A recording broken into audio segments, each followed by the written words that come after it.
चलो शुरू करते हैं। सर्कुलर मोशन, ठीक है, सुनना ध्यान से, सारे फॉर्मूलाज वन शॉट तरीके से पढ़ेंगे, ठीक है, सारे फॉर्मूलाज का रिवीजन करेंगे, ठीक है, सारे जितने भी फॉर्मूलाज हैं तो समझेंगे अच्छे से, कोई जरूरी नहीं, जितना भी न्यूमेरिकल्स के लिए हेल्प हो जाएगा हम लोग का। तो सर्कुलर मोशन क्या होता है? एक ऐसा मोशन जो सर्कुलर पाथ फॉलो करे। मान लो सेंटर है कोई पार्ट का O, ये है A, ये है B, तो कितना एंगल बनाया सेंटर पे? थीटा। जो थीटा एंगल बनाया है, the angle which is subtended, है ना, कहां पे बताइए? एट सेंटर पे। उसको हम लोग क्या बोल देंगे? इसको बोल देंगे हम लोग एंगुलर डिस्प्लेसमेंट। आसान होगी। कितना एंगल सेंटर पे बनाया जा रहा है उसे बोलेंगे एंगुलर डिस्प्लेसमेंट। तो सुनना, जैसे कि हम लोग पढ़े हैं वेलोसिटी इक्वल्स टू, या पहले इसको पढ़ लेते हैं, थीटा को पढ़ लेते हैं। थीटा इक्वल्स टू क्या होता है? Theta equals to P by B। P क्या है? आर्क का लेंथ, और B क्या है? रेडियस। तो theta equals to length of arc by radius, इसका मतलब है L बाई R। ऐसा ही निकालेंगे अगर हम लोग थीटा का, तो उसको नापते किसमें? रेडियन में। किसमें? रेडियन में नापेंगे। और पाई रेडियन का वैल्यू कितना होता है? 180 डिग्री। सिखाए थे पाई ऐसे होता है, इसको बड़ा कर देंगे, ऐसे हो जाएगा, और बड़ा कर देंगे, ऐसे हो जाएगा, और बड़ा कर देंगे तो स्ट्रेट हो जाएगा। कितना हो जाएगा इसका एंगल? 180 डिग्री। आसान है। फिर जैसे हम जान रहे हैं इस डायमेंशन वाला क्या हो जाएगा? तो थीटा है ना, थीटा का डायमेंशन देखो लेंथ, और आर्क का भी लेंथ और रेडियस का भी लेंथ, तो क्या हो जाएगा? डायमेंशन लेस, कोई डायमेंशन नहीं, इट हैज नो डायमेंशन। बात समझ में? कोई डायमेंशनल फॉर्मूला इसका नहीं होगा, कोई दिक्कत वाली बात तो नहीं। अब बात करेंगे हम लोग वेलोसिटी पर।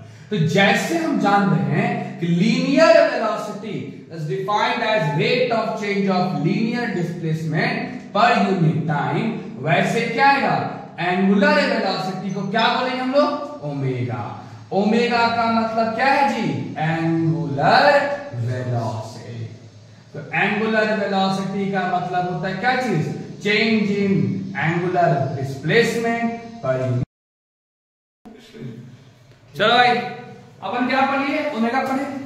अब सुनना ध्यान से, क्वेश्चन में ना ओमेगा इक्वल्स टू क्या होता है? Theta by T. सुनना, थीटा एक्स ये है गिवन एंगुलर डिस्प्लेसमेंट। सुनना ध्यान से, ये बहुत ही इंपॉर्टेंट चीज है न्यूमेरिकल के लिए, है ना। सुनिएगा, थीटा इक्वल्स टू क्या होता है? ओमेगा क्या होता है? Theta by T. Theta given angular displacement है, और टी जो है बच्चा वो गिवन समय है, इट इज गिवन टाइम। तो अगर क्वेश्चन में ऐसा बोले कि एक कंप्लीट रिवॉल्यूशन की बात हो, वन कंप्लीट रिवॉल्यूशन या रोटेशन की बात हो, तो भाई थीटा कितना हो जाएगा? 360 डिग्री हो जाएगा। या फिर कितना बोलेंगे उसको? 2 बाय उस समय जो गिवन टाइम, स्मॉल टी को हमेशा बोलते हैं गिवन टाइम। तो गिवन टाइम क्या बन जाएगा? Time period. क्या बन जाएगा? Time period. याद आ रहा है कुछ?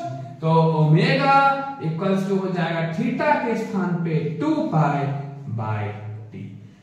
ठीक है, तो याद रखना इस चीज को, सुधार ज्ञान की बात करते। सुनना क्या सीन है। यह सीन ऐसा है कि आपके पास दो फॉर्मूलाज हैं। अगर टी कोई भी समय हो सकता है, 2 सेकेंड, 4 सेकेंड, 6 सेकेंड, थीटा कोई भी डिस्प्लेसमेंट हो सकता है, उस टर्म में ओमेगा आ जाएगा थीटा बाय स्मॉल टी। लेकिन अगर बात हो रहा हो एक कंप्लीट रिवॉल्यूशन या फिर रोटेशन का, तो टी टाइम पीरियड बन जाएगा। टाइम पीरियड क्या होता है? टी मतलब टाइम पीरियड, कैपिटल टी का मतलब क्या होता है? Time period. टाइम पीरियड का मतलब है कितना समय लगा, कितना समय लगा एक बार पूरा घूमने में। बात समझ में आया कि नहीं? मतलब कि अगर एक बार पूरा कोई चीज घूम जाएगा तो उस घूमने में जो समय लगा उसको क्या बोलते हैं? Time period. ये हो जाएगा टी। और अगर एक बार पूरा घूम रहे हैं तो कितना एंगल बनाएंगे जी? बोलिए 360। अरे भाई ऐसे घूम भी तो कितना बने तू एंगल? 360 बनाएगा। 360। तो अगर थीटा यहां हो जाएगा 2 पाई, तो इस केस में लिखेंगे 2 पाई बाय कैपिटल टी। समझ में आ रहा है कब कौन सा इस्तेमाल करना है? यहां कैपिटल टी यूज मत कर देना, ठीक है। एक और चीज, 1 बाई टी को हम लोग क्या नाम दिए? फ्रीक्वेंसी।